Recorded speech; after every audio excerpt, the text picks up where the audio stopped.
still one of the best. Gue kalau disuruh 10 film favorit Indonesia sepanjang masa, ini masuk salah satunya.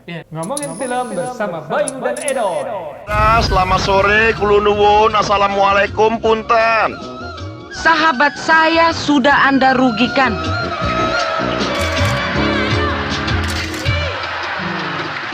Hai, lihat. Ada foto orang terkenal. Dan kami akan menuntut ganti rugi 100 juta. Oke, Kejarlah Daku Kau Kutangkap, film Indonesia klasik. Ya, Kejarlah Daku Kau Kutangkap ini ceritanya tentang wartawan si Ramadan. Romantic komedi ya? Romantic komedi, terus ketemu sama jodohnya si Ramona. Jadi ini cerita tentang opposite attract ya. Ramadan yang agak-agak nyebelin, terus si Ramona yang agak-agak jutek. Mereka opposite attract lah, gitu ya. Nah, tapi romantic komedi ujung-ujungnya pasti happy ending. Terus mereka direcoki nih sama Ramadan punya om bujang lapuk namanya Markum. Ramona punya teman namanya Marni. Jadi Ramadan, Ramona, Markum, Marni. Ini udah disengaja banget nih sama penulisnya, Asrul Sani. Yang gue suka dari film ini nih, Bay. Film ini adalah kenapa dia sampai sekarang kalau bicara film komedi Indonesia yang bermutu, film ini pasti disebut. Gue suka banget film komedi Indonesia. Karena ini adalah ketika dirilis tahun 86, ketika bicara film komedi Indonesia itu biasanya film komedi yang main tuh para pelawak. Dono Kasino Indro, Jojon, Ateng Iskat dari tahun 70-an, 60-an itu, Bing Slamet gitu ya. Semua pelawak, Bagio gitu kan.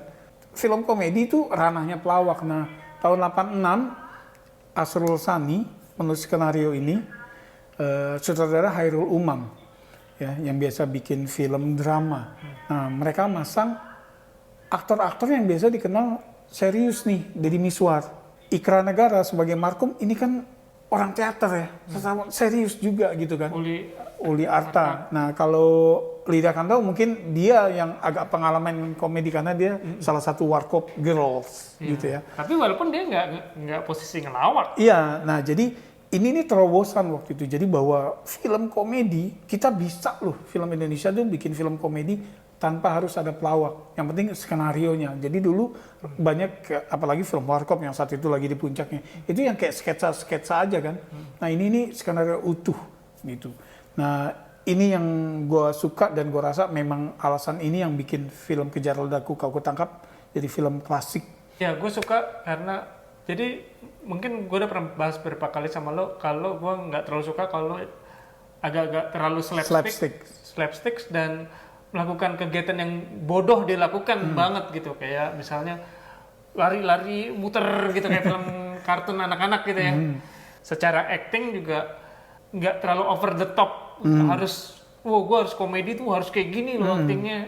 Malah Ikra Negara tuh stoik banget ya, poker face ya, delivery-nya juga tuh yang datar tapi ngena gitu. Dia cenderung sinis di film ini ya, karakternya si Markum. Dan yang menarik lagi, kalau romantic komedi kan dari awal ketemu berantem, terus prosesnya sampai jadi gitu ya. Kalau ini tengah-tengah udah kawin ya. Udah kawin. Udah malah ada konfliknya 2/3 tuh setelah mereka kawin. Sebetulnya saling bertentangan. Karena mereka sebetulnya, jadi Ramadan dapat nasihat pernikahan dari losers. Markum itu bujang lapuk ya, yang dengan alasan gue emang nggak percaya pernikahan gitu, padahal emang nggak laku aja gitu kan. Terus si bosnya itu yang tipe suami takut istri, dia jelas-jelas kan malah ngasih pendapat, malah ngasih ujangan kayak gitu. Nah dia mendengar dari orang yang salah sehingga terjadilah konflik gitu. Nah ini yang menarik. Terus menurut gue juga, kalau lo yang bilang tadi itu lebih bagus dari konsepnya, secara konsep lebih bagus dari romantic comedy Hollywood malah, karena romantic comedy Hollywood biasanya ending di saat mereka jadian. Ini enggak ya. Jadi jadian, menikah, ada konflik lagi bahwa lu setelah menikah. Kita nonton udah tahu apa di dalam adegan mimpi apa namanya, kan biasanya gitu ya, suka ada adegan mimpi. Dan di sini ternyata pernikahan Ramadan dan Ramona itu jadi turning point ke sikap Markum dan Marni terhadap cinta gitu. Karena akhirnya mereka sama-sama suka, tapi mereka gak kepingin orang lain tahu. Kenapa? Karena mereka udah terlanjur declare, gue nggak percaya yang namanya cinta gitu. Jadi ketika mereka jatuh cinta, mereka ngumpet-ngumpet gitu kan. Itu sih, ya. Karakter arc-nya malahnya si Markum dan Marnie ya sebetulnya yang ada perubahan dari awal ke akhir film. Gitu. Adegan highlight-nya, Bay, buat lo apa, Bay? Buat gue tuh yang ketika mereka masih gengsi-gengsian nih di awal, yang nunggu bus, sama-sama nunggu bus di seberang gitu. Mau naik, tapi kepingin disusul kan gitu. Tapi akhirnya mau naik, ya dia naik, ternyata enggak aman. Gitu kan. Terus dia mau naik lagi nih yang si cowoknya, enggak gitu, gengsi. Mereka kepingin ketemu, tapi karena udah ternyata settingnya udah sebel-sebelan, mereka gengsi itu. Sama tentu polanya Markum di rumah setelah mereka menikah. Markum buat gue nih star player banget gitu ya. Iya, buka kamar tuh cek aja ya. Cuek aja kayak invasion of privacy buatnya, karena gue nggak percaya pernikahan gitu. Iya, jadi Kejar Ladaku Kau Tangkap ini selain laris ya, jadi box office walaupun nggak di levelnya Warkop. Kemudian FFI juga kan, Lydia Kandou, Ikra Negara. Ini 4 pemainnya kalau nggak salah dapat nominasi semua nih, termasuk film. Ini memang mengejutkan, film ini nih mengejutkan banget karena Chairul Umam sebagai sutradara sama Asrul Sani sebagai penulis skenario ini biasanya drama kan. Dan film kerjasama mereka sebelum ini adalah Titian Serambut di Belah 7. Yang keren banget juga. Keren banget. My number one favorite tuh, of all time. Mereka bikin komedi tiba-tiba gitu kan. Nah, laku, kemudian spin-off Keluarga Markum. Tapi sayangnya Deddy Miswar nggak ikut main. Tokoh Ramadan diganti sama Dewian. Sampai nanti 92 ada lagi kan? Ramadan dan Ramona. Ramadan dan Ramona. Yang main tetap Lydia Kandou nih Ramona. Tapi Ramadan again diganti lagi jadi Jamal Mirdad.